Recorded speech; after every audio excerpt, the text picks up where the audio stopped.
Good morning morning plus સાથે હું છું કૃષ્ણા। સમાચારોની શરૂઆત કરીએ તો મહારાષ્ટ્ર વિધાનસભાના શિયાળુ સત્રની શરૂઆત થઈ રહી છે। આજે નાગપુરમાં મંત્રીમંડળનું વિસ્તરણ થવાનું છે।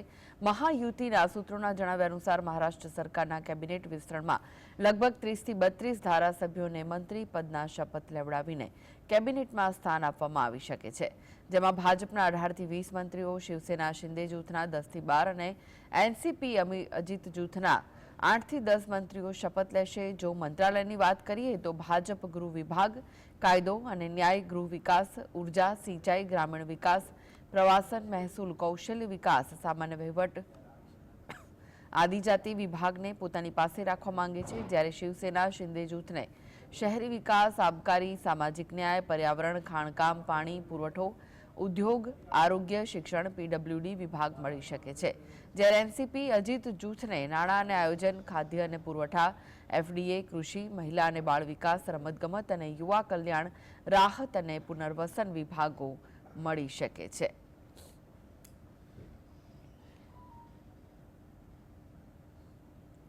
તો આજે મહારાષ્ટ્ર સરકાર કેબિનેટ વિસ્તરણમાં લગભગ 30 થી 32 ધારાસભ્યોને મંત્રીપદના શપથ લેવડાવાશે। મહારાષ્ટ્ર વિધાનસભાના શિયાળુ સત્રની શરૂઆત થઈ રહી છે, ત્યારે આજે નાગપુરમાં મંત્રીમંડળનું વિસ્તરણ થવાનું છે। મહાયુતિના સૂત્રોના જણાવ્યા અનુસાર મહારાષ્ટ્ર સરકારના કેબિનેટ વિસ્તરણમાં લગભગ 30 થી 32 ધારાસભ્યોને મંત્રીપદના શપથ લેવડાવીને કેબિનેટમાં સ્થાન આપવામાં આવી શકે છે, જેમાં ભાજપના 18 થી 20 મંત્રીઓ હોઈ શકે છે, શિવસેના શિંદે જૂથના 10 થી 12 અને એનસીપી અજીત જૂથના 8 થી 10 મંત્રીઓ શપથ લેશે। અલગ અલગ મંત્રાલયો પણ તેમને ફાળવવામાં આવી શકે છે। મહારાષ્ટ્રમાં વિધાનસભાના શિયાળુ સત્રની શરૂઆત થઈ રહી છે, ત્યારે નાગપુરમાં મંત્રીમંડળનું વિસ્તરણ થશે।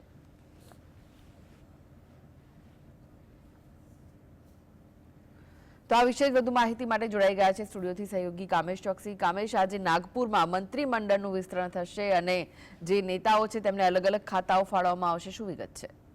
બિલકુલ કૃષ્ણા, આપણે જણાવી દઉં કે મહારાષ્ટ્રની રાજનીતિના સૌથી મહત્વના અને સારા સમાચાર એ સામે આવી રહ્યા છે કે છેલ્લા 15 દિવસથી મહારાષ્ટ્રમાં જ્યારે જે ચૂંટણીના પરિણામો આવ્યા ને ત્યારબાદ જે મહામંથન થયું અને તમામ બાબતોને લઈને વિચાર વિમર્શ થયો, ત્યારબાદ હવે આજે આખરે એ દિવસ આવી ગયો છે કે જ્યારે હવે નવી સરકાર બન્યા બાદ આજે મંત્રીમંડળનું વિસ્તરણ થવા જઈ રહ્યું છે। મહત્વની વાત એ છે કે આજે મહારાષ્ટ્ર ઉપર ન માત્ર સમગ્ર દેશ પરંતુ સમગ્ર દુનિયાની નજર રહેવાની છે। એટલા માટે રહેવાની છે કારણ કે મહારાષ્ટ્રમાં જે પણ મહાયુતિની જે સરકાર બની છે, ભાજપની વાત કરવામાં આવે તો ભાજપ છે, જે અજીત પવાર જૂથ છે, એનસીપી છે, શિવસેનાની વાત કરવામાં આવે એકનાથ શિંદેનું જૂથ છે, આ ત્રણેયને મળીને મહાયુતિની જે સરકાર બની છે ને તેને લઈને આજે મંત્રીમંડળનું વિસ્તરણ થવા જઈ રહ્યું છે। નાગપુરની વાત કરવામાં આવે તો નાગપુરમાં આજે શપથવિધિનો કાર્યક્રમ યોજાવાનો છે ને તેને લઈને તમામ તૈયારીઓને આખરી ઓપ આપી દેવામાં આવ્યો છે।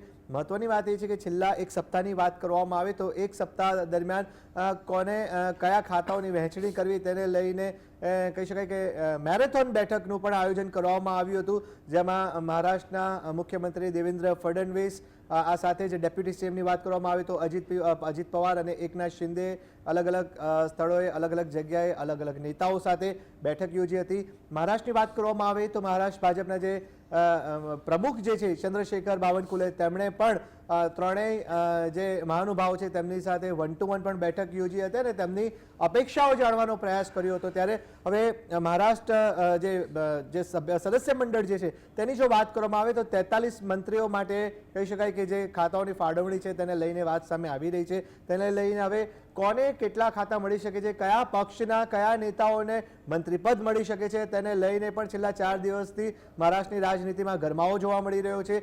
જે અત્યારે જાણકારી સામે આવી રહી છે તેને લઈને જો વાત કરવામાં આવે તો ભાજપની વાત કરવામાં આવે તો 43 જે સદસ્યો જે છે તેઓ મંત્રીપદના શપથ લે તેવી સંભાવના વ્યક્ત કરવામાં આવી છે। એક અહેવાલ સામે આવ્યો છે ને આ અહેવાલ અનુસાર જાણકારી સામે આવી છે કે 43 જેટલા સભ્યો મંત્રીપદે શપથ લઈ શકે છે। તેને લઈને જો વાત કરવામાં આવે તો ભાજપમાંથી 20 થી 21 જેટલા સભ્યો મંત્રી તરીકે શપથ લે તેવી સંભાવના છે। આ સાથે જ અજીત પવાર જૂથની એનસીપીની વાત કરવામાં આવે તો તેમાંથી 10 થી 11 જે નેતાઓ છે તેઓ મંત્રીપદે શપથ લે તેવી સંભાવના વ્યક્ત કરાઈ છે।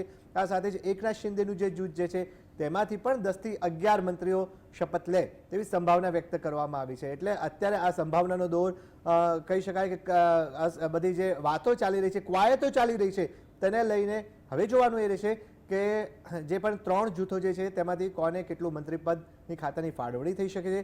મહત્વની વાત કરવામાં આવે તો મહારાષ્ટ્ર રાજ્યની જો વાત કરવામાં આવે તો જે મહત્વના જે ખાતા જે કહી શકાય ગૃહ વિભાગથી માંડીને નાણાં વિભાગ સહિતના જે પણ રાજ્યના જે મહત્વના ખાતા જે છે તેની સોંપણી કયા પક્ષને કરવામાં આવશે, કયા નેતાને કરવામાં આવશે, કોણ મંત્રીપદે રહેશે, કોનું નામ આગળ ચાલી રહ્યું છે, કોણ રેસમાં છે અને કોને ટક્કર આપે છે, આ તમામ બાબતો પરથી પડદો જ્યારે શપથવિધિ યોજાશે ત્યારે ઉચકાશે. જી જી આભાર કામેશ સમગ્ર માહિતી આપવા માટે.